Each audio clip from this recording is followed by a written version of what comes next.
Okay, thank you. This is Agent Rising Real Estate School, Massachusetts, Chapter 7, Real Estate Contracts. So we're going to talk about a lot of the things that we just talked about in the general chapter. A lot of the contract information is similar, okay? So the contract is an exchange of promises that is enforceable by law. So that's actually what they're using for the definition, okay? A contract is an exchange of promises enforceable by law. Massachusetts allows both written and oral contracts. However, in Massachusetts, the sale of real estate requires written contracts to be enforceable. Back to that enforceable bit, right? The statute of frauds requires a written memorandum to include the identification of the parties, right? Complete with middle initials and whatever else they want for their name, okay? A description of the property, a recital of the consideration, right? So they want you to tell you what the dollars are involved, the date of the agreement, and the signatures of the parties, okay? The description, that's just the address, right? Well, the legal description, it is the address. However, I'm going to encourage you, in being a professional, to include the book and page number, include if it's a single family dwelling or if it's land, or if it's commercial or whatever. Include what the town has on its plot plan, the map and lot. Because a lot of things have been sold, and it's been, well, not a lot, but there have been times that there's been an address that they've used, and for whatever reason, there's a mix-up on it, and they've actually sold the wrong property. Or people go to the house, and it's not the house that they thought they bought. You know, seriously. I have land listed right now, and everyone keeps saying I can't find it, and I went looking for it, and I can't find it, and I'm like, this is another one of those things I was helping somebody with, and I said, you need to help me, walk me through like where this land is, because I don't know, because it's not clear. You know, I look on the map and it says one thing, and then you go to look, and so you want to make sure that you've covered all bases.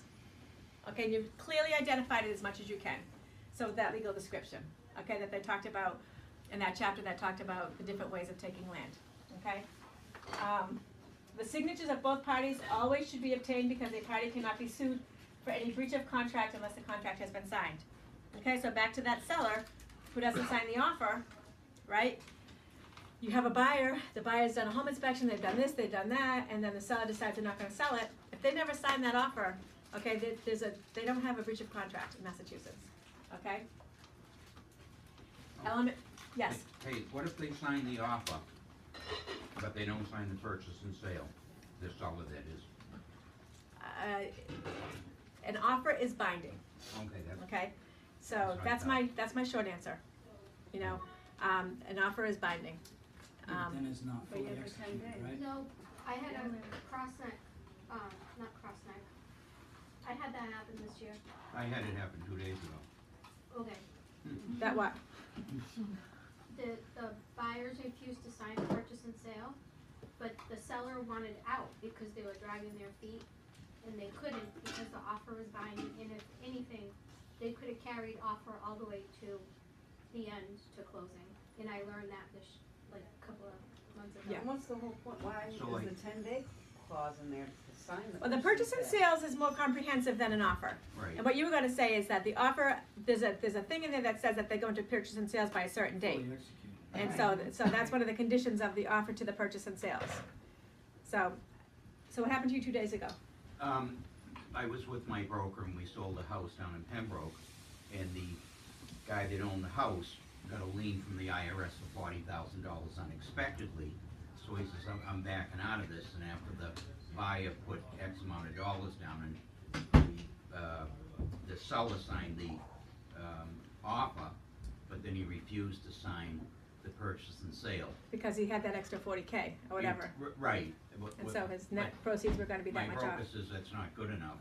You've got to follow through on this, or else, Right. So in a nice way. he did. Now there's a possibility that down the road, when it talks in the purchase and sales about a clear title, this may come back up again, and there may be some opening of communication at that point in time. But yes, you have to. An offer is binding. Okay, that's And what that's- you said, yeah. Yeah. So anyway, you'll have people that say that it is not. But as Sonia has said many times before, you have to stick with it. All right. Elements of a contract. Legally competent parties, again we talked about that. Mutual consent, meaning a meeting of the minds, all right? So when you're doing your offer and your counter offer or whatever, you have a meeting of the minds and you all agree to whatever it is that you agree to. Consideration. Okay, twice, so really important, okay, and then offer and acceptance, okay? So an offer was made, I think they wrote it a different way last time, but an offer was made on some sort of something with value and it was accepted, okay? Okay, broker's authority to prepare documents. In Massachusetts, a broker may only fill in the blanks on prepaid forms, such as contract to purchase agreements and purchase and sales agreements, which are available from stationery stores in Massachusetts Association of Realtors and regional real estate boards and associations. So brokers, this will be a question, I think, about this. Technically speaking, we are not allowed, I think I said this the first day, we are not allowed to write those provisions, right? We're not allowed to practice law, and write them. They only want us to fill in the blanks. However, what I suggest you do is you write what you want and have the attorney take a look at it, So, and again, as I say that, we're not supposed to.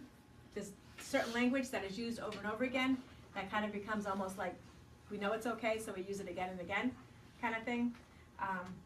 But according to this, we are supposed to follow the lines. The other thing is that errors and omissions insurance will only cover you will cover you when you fill in the blanks. If you write in your own stuff and you create your own language, that errors and omissions insurance will probably not cover you. Okay, sales contract, offer to purchase, earnest money deposit, equitable title, right? And then liquidated damages. We talked about those. Okay, electronic signatures. Okay. Yes. Going back to that, I had one offer that I had to draw up an addendum for additional personal property. Okay, so now will that fall into that category? Well, that's a great hot potato to talk about. A lot of times people want personal property to be entered into the purchase and sales agreement. And my answer is that that's not really where that should go, because the thing that we're selling is real property. Okay, and when it gets to It was contingent. right, so Which is I know, ridiculous. it is ridiculous, and it makes our job hard because you have to understand when that person comes to you, everybody from their brother to their uncle has told them what to do.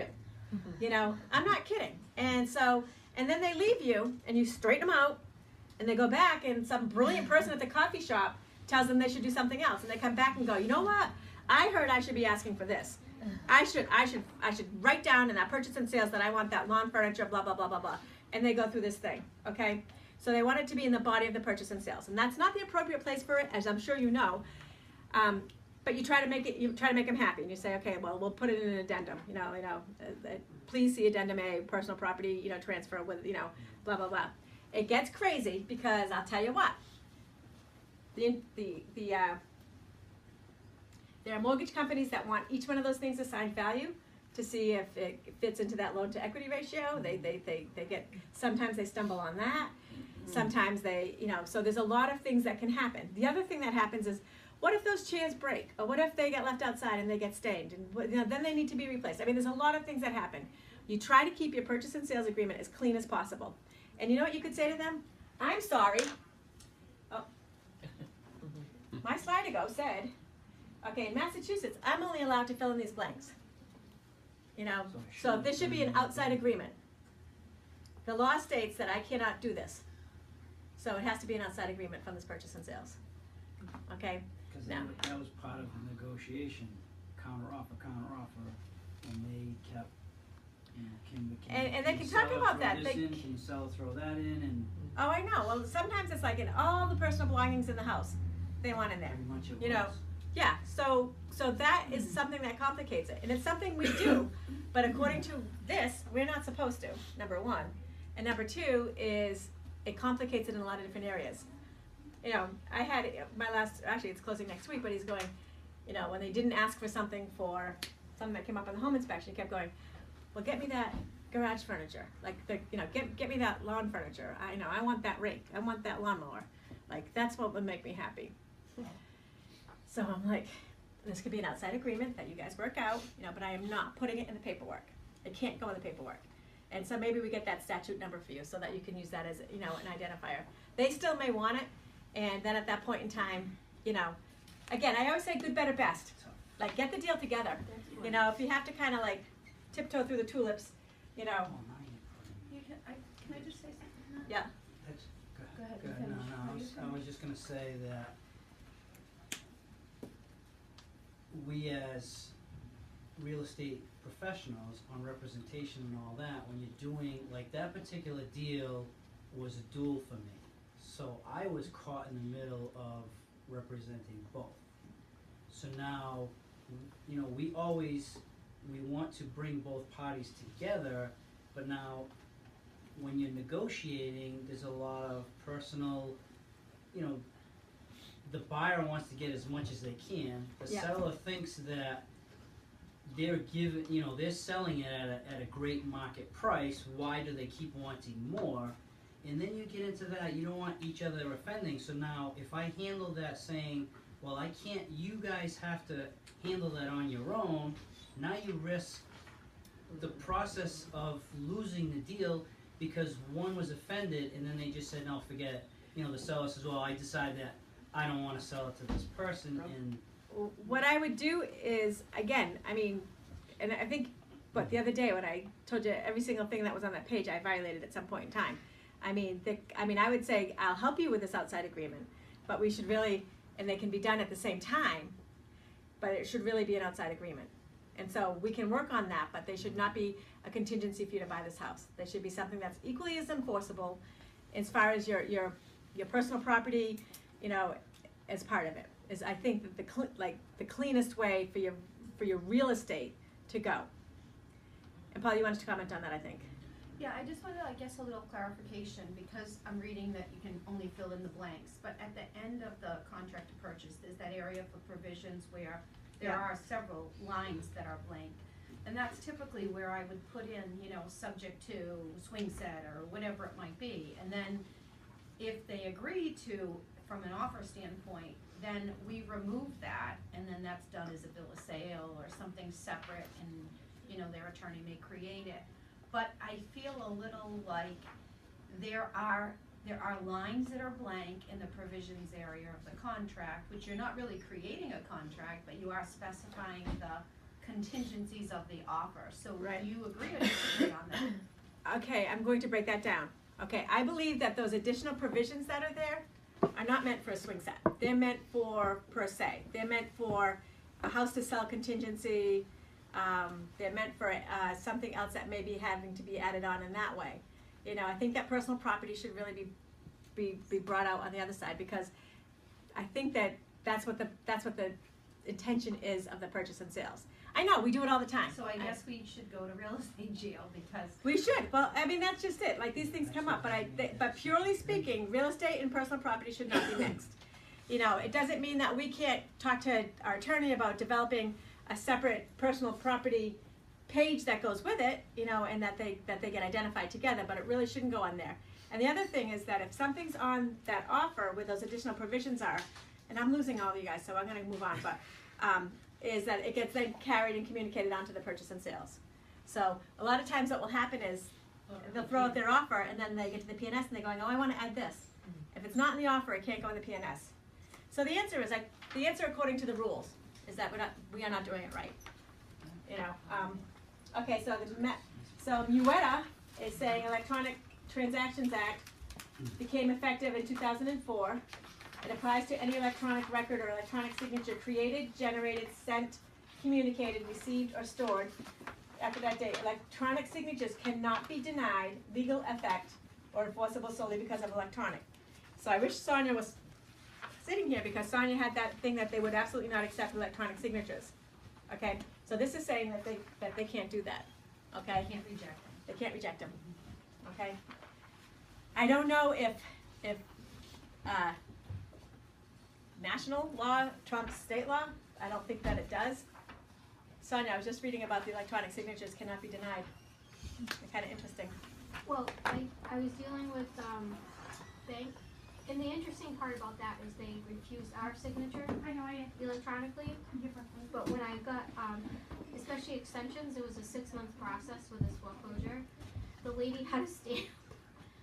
I know. They didn't actually physically sign it, they would just send it back with a stamp, which I thought was really crazy. Well, this is saying that they can't do that, so it's kind of interesting. Again, you're gonna find, I just told you that things are not black and white in real estate. These are perfect examples of it. So I'm gonna move us forward. Installment contracts, under the installment contract, the seller retains legal title to the property until the entire purchase price is paid.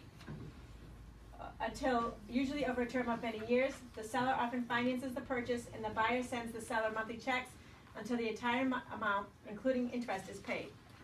Okay, so that's back to the private financing or holding papers or creative financing, okay? Okay, beyond the unit, whew, yay! Okay, so this is the same kind of stuff as before, about following through and doing your chapters. Let's just do a couple questions. For a real estate contract to be enforceable in a court of law, the contract must be in writing, signed by the buyers, signed by the seller, on a pre-printed standard form. A, writing, right? Excellent. The age of a legal competence in Massachusetts is? 18. 18. The memorandum required by the statute of frauds includes all the following except description of premises, identity of the parties and the signatures, consideration, and closing date.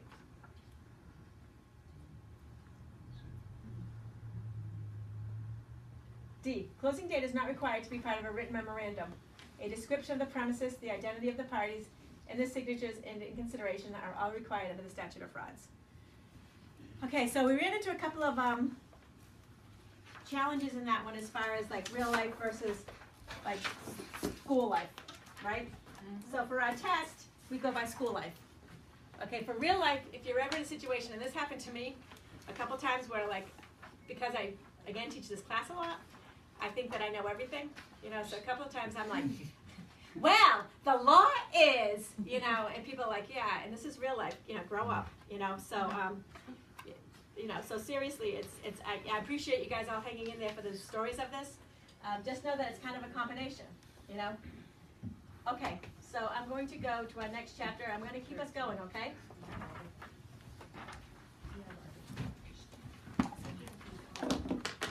So that was just 7, right?